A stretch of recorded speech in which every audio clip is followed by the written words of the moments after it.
Hi, it's Marty Millner with Coldwell Hearthside Realtors in Yardley in Bucks County.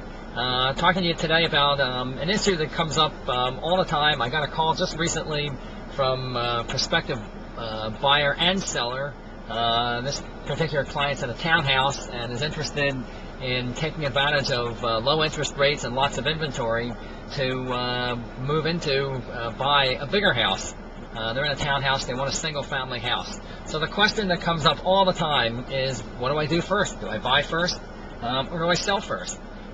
Which is a really interesting and difficult question for a lot of people to answer. So let's address some of the pros and cons with that question. First of all, the most conservative approach is clearly put your home on the market, get it sold, go to closing, and put the money in the bank before you even start looking for a house. The advantages of that approach are pretty obvious. First of all, you know exactly what the price is going to be, and in this market, there's a lot to be said for that. And second of all, you're absolutely 100% guaranteed that you're not going to get stuck with two mortgages. So very conservative, safe approach financially is get your house on the market, get it sold, go to closing, and start looking at that point. The obvious downside is that you may be in a position where you have to do interim temporary housing, and of course that's not the easiest thing in the world to do when you have potentially kids, pets, that sort of thing. So that doesn't work for everybody all the time. So the other option would be to buy first, do it the other way around, start looking at the market, figure out where you want to be, what the right house is, and try and buy something first. So in order to accomplish that, you definitely have to get qualified.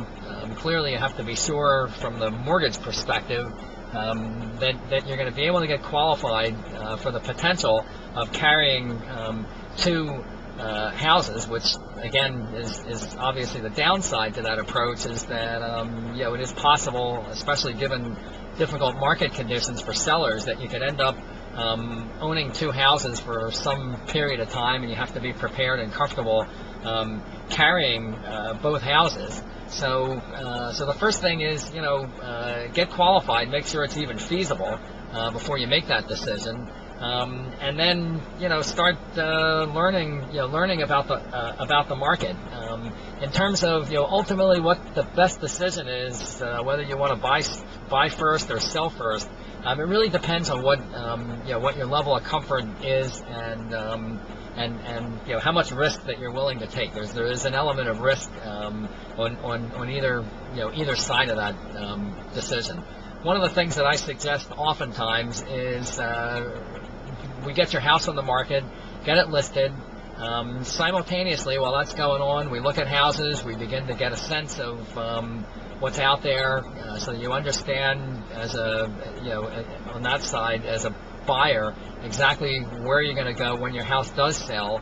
And then basically when your house goes under agreement, that is when we have a contract that's accepted before closing, I feel you're in a better position. You can make an offer which in this kind of market sellers will generally accept, which is an offer that's contingent on the closing of your house. It's not a true home sale contingency, which most sellers won't accept, because an offer contingent on the closing only means your house is under agreement, there's a contract, and you're just waiting for settlement.